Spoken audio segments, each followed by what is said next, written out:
जरा सोचिए, एक मामूली सा इंसान जिसके पास न धन है न दौलत, उसके सामने दुनिया का सबसे ताकतवर राजा भी अपना सिर झुका देता है। क्यों? क्या यह सिर्फ इज्जत देने का तरीका है, या इसके पीछे कोई ऐसा गहरा विज्ञान छुपा है जो हमारी आज की मेडिकल साइंस से भी हजारों साल आगे था? आज हम उस रहस्य से पर्दा उठाएंगे जिसे चरण स्पर्श कहते हैं।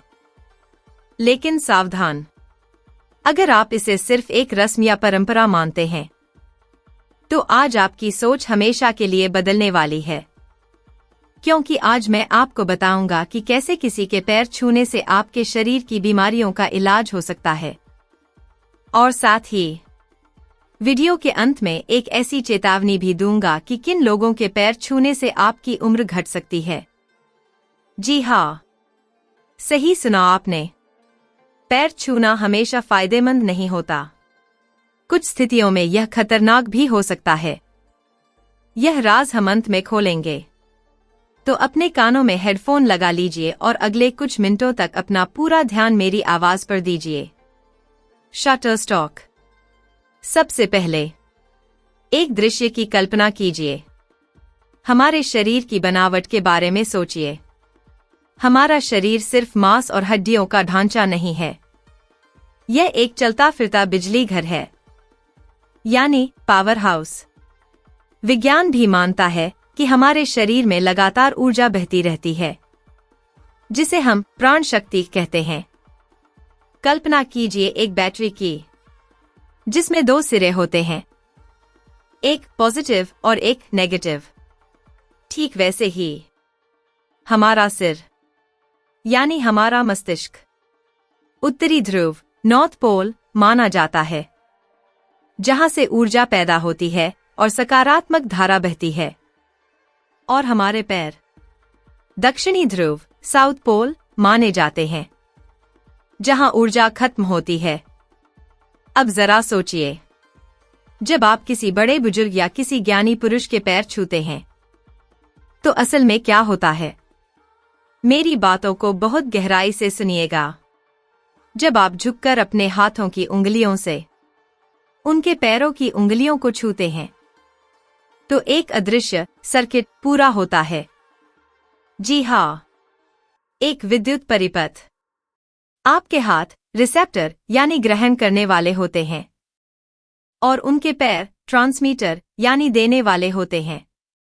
जैसे ही उंगलियां मिलती हैं, उस बड़े इंसान की सकारात्मक ऊर्जा उनके पैरों से निकलकर आपके हाथों के रास्ते आपके पूरे शरीर में प्रवेश कर जाती है। इसे ही ऊर्जा का आदान प्रदान कहते हैं। यह कोई जादू नहीं है, यह शुद्ध विज्ञान है। हमारे पूर्वज जानते थे कि हाथों और पैरों की उंगलियों में नसों का एक गुच्छा होता है, जो सीधे हमारे दिमाग और दिल से जुड़ा होता है।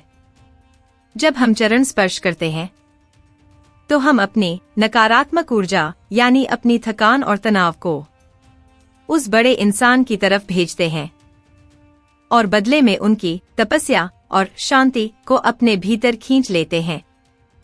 इसीलिए कहा जाता है कि सिर्फ उन्हीं के पैर छुओ जिनका आचरण शुद्ध हो, क्योंकि ऊर्जा का नियम है, वो ऊंचे से नीचे की ओर बहती है। अब एक और बहुत महत्वपूर्ण बात, जिसे हम अक्सर नजरअंदाज कर देते हैं, अहंकार का नाश। जरा उस पल को महसूस कीजिए, जब आप किसी के सामने झुकते हैं, अपनी कमर को मोड़ते हैं और अपना सिर, जो इंसान के अहंकार का सबसे बड़ा प्रतीक है, उसे किसी के चरणों में रख देते हैं। उस वक्त क्या होता है?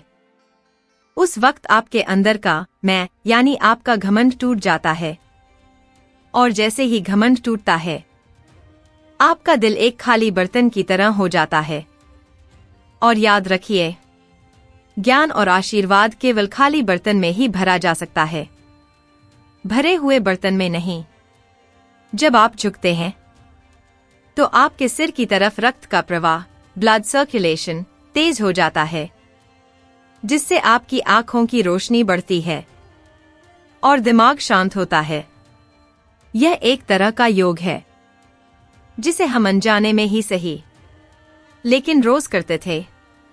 लेकिन दोस्तों, क्या पैर छूने का मतलब सिर्फ झुकना है? नहीं। आजकल हम देखते हैं कि लोग घुटनों को छू लेते हैं या दूर से ही इशारा कर देते हैं। यह गलत है। शास्त्रों में इसे राक्षसी प्रणाम कहा गया है। अगर आपको पूरा लाभ चाहिए तो आपको दोनों हाथों को क्रॉस करके, यानी अपने बाएं हाथ से उनके बाएं पैर को और दाएं हाथ से उनके दाएं पैर को छूना चाहिए। कल्पना कीजिए उस संगम की। जब आप ऐसा करते हैं तो ऊर्जा का चक्र पूरा हो जाता है और सामने वाले का दिल पसीज जाता है। जब कोई बड़ा इंसान खुश होकर अपना हाथ आपके सिर पर रखता है तो यह सिर्फ आशीर्वाद नहीं होता, यह एक तरह का शक्तिपात होता है। उनकी उंगलियों से निकलने वाली किरणें आपके सहस्रार चक्र यानी आपके सिर के ऊपरी हिस्से में प्रवेश करती हैं और आपके सोए हुए भाग्य को जगा देती हैं। इसे आप वाईफाई की तरह समझ सकते हैं। बिना तार के डेटा का ट्रांसफर होना। इतिहास में जाइए और सोचिए कि हनुमान जी ने माता सीता के पैर क्यों छुए थे?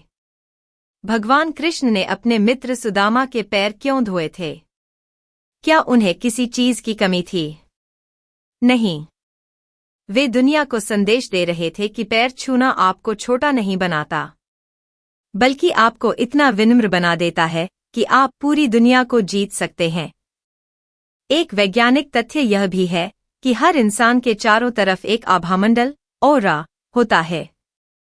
जब आप किसी तपस्वी या माता पिता के करीब जाते हैं तो उनका शक्तिशाली आभामंडल आपके कमजोर आभामंडल को ढक लेता है और आपको सुरक्षा प्रदान करता है। यही कारण है कि जब हम किसी संत के पास से उठकर आते हैं तो हमें बहुत हल्का और शांत महसूस होता है। यह उनकी ऊर्जा का ही असर है।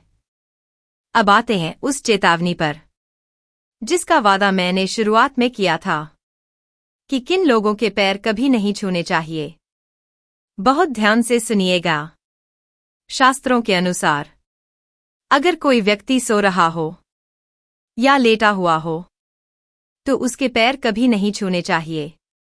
जानते हैं क्यों? क्योंकि सोते समय शरीर की ऊर्जा निष्क्रिय डोमेंट होती है और उस समय शरीर से नकारात्मक तरंगें निकल रही होती हैं। अगर आप उस समय पैर छूते हैं तो वो सुस्ती और नकारात्मकता आपके अंदर आ सकती है। इसके अलावा शमशान से लौटे हुए व्यक्ति के पैर नहीं छूने चाहिए क्योंकि वो मृत्यु की ऊर्जा लेकर आ रहा होता है। और एक बात जो बहुत कम लोग जानते हैं, कुंवारी कन्याओं को किसी के पैर नहीं छूने चाहिए, बल्कि हमें उनके पैर छूने चाहिए क्योंकि उनमें साक्षात देवी की ऊर्जा मानी जाती है। उन्हें ऊर्जा लेने की नहीं, देने की जरूरत होती है। तो दोस्तों, अगली बार जब आप अपने माता पिता, गुरु या किसी बुजुर्ग के सामने झुकें तो इसे सिर्फ एक रस्म समझकर मत कीजिएगा। एक दृश्य की कल्पना करें जहां आप एक रिसीवर हैं और वे एक ट्रांसमीटर। उस भाव से झुकिएगा कि आप उनकी जीवन भर की कमाई, उनका अनुभव और उनकी सकारात्मकता मांग रहे हैं। यह भारत की वो खोज है जिसने बिना किसी दवाई के मानसिक शांति और सम्मान का रास्ता दिखाया है। यह हमारी धरोहर है, यह हमारा संस्कार है और यह हमारा विज्ञान है। इसे शर्मिंदगी नहीं, गर्व के साथ अपनाइए और अपनी आने वाली पीढ़ी को भी सिखाइए, क्योंकि जिस पेड़ की जड़ें मजबूत होती हैं वही पेड़ तूफानों में टिक पाता है। उम्मीद है कि आज के बाद चरण स्पर्श आपके लिए सिर्फ झुकना नहीं, बल्कि ऊर्जा को पाना बन जाएगा।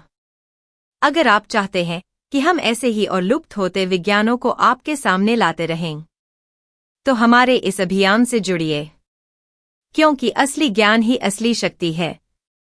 बड़ों का सम्मान कीजिए, और अपनी संस्कृति पर गर्व कीजिए। जय हिंद। वंदे मातरम।